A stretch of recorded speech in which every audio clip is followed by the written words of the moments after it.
Earlier this season, I talked about the importance of networking with your competition. And because I want you to know how truly valuable it is to foster relationships with everyone you meet, even your competition, I am joined today by Heather Taylor from Phillips Exeter and Steve Cunningham from St. John's Prep. I met both Heather and Steve via networking, and at the time of our initial meetings, I competed against both of them.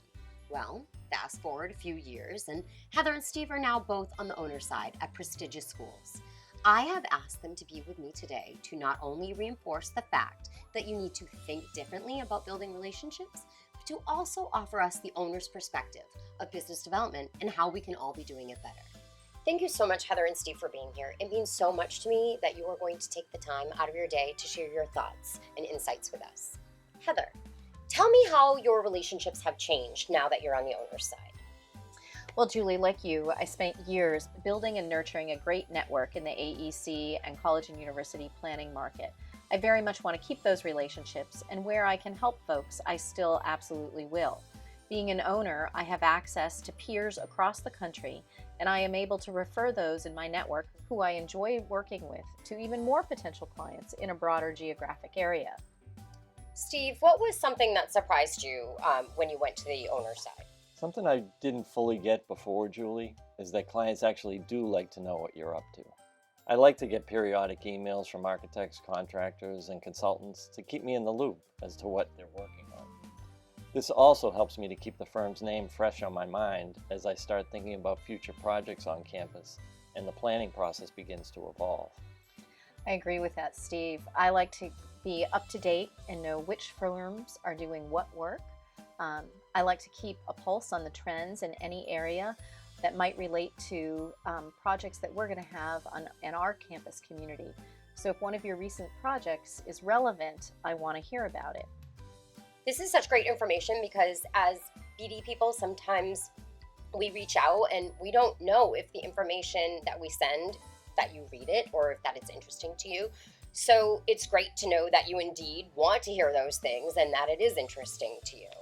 We are interested and willing to meet, but knowing your client and understanding how their industry works is pretty important. When I get calls during graduation week or the first week of school, it tells me that the person calling doesn't really understand the school calendar and the pressure that staff are under during these times of the year. It sounds simple, but I believe things like that can be a big indicator of how a firm will work with you down the road. Similarly, I would say that when clients don't return an email, it's not that we're not interested, it's that we have other things on our plate that are more pressing than your business development outreach. I do try to get back in a reasonable time, but it all depends upon what I have going on at the time. That has a lot to do with how quickly I can respond. This just happened to me with a potential client I've known for a while. I emailed him and asked for a meeting, and when I didn't hear back from him after a few weeks, I thought perhaps he was ignoring me or didn't get my email. But then a couple of days later, he did in fact respond to say how sorry he was for taking so long to get back to me. He'd been cranking on 2 project deadlines that were just taking over his entire schedule, and he did want to meet now that his schedule was clear. So patience is indeed needed in our position as well. Heather and Steve, thank you so much for being here today with us. Do you have any final words of wisdom for us BD folks now that you're on the owner's side? One dear friend in the industry used to say, it's not about getting work, it's about helping people. And with that perspective, you can go far. Being genuine is paramount. I'd go back to one of Julie's previous videos that talks about kindness, caring, and treating everyone with respect. If you're authentic, these are the things that help people to trust you, so you can build lasting relationships and develop a strong network. I don't think we need a quote of the day today. I think you guys just gave it to us. Thank you so much. Oh shit, there was more. I'll take it away. You'll take it away. Take it away, I will Julie. take it away. Like, you can totally do that. You can ham it up. Totally. I encourage You know, if Julie was on that, she would be giving you I encourage Yeah. ham. Steve, what was something that surprised you when you moved to the owner's side?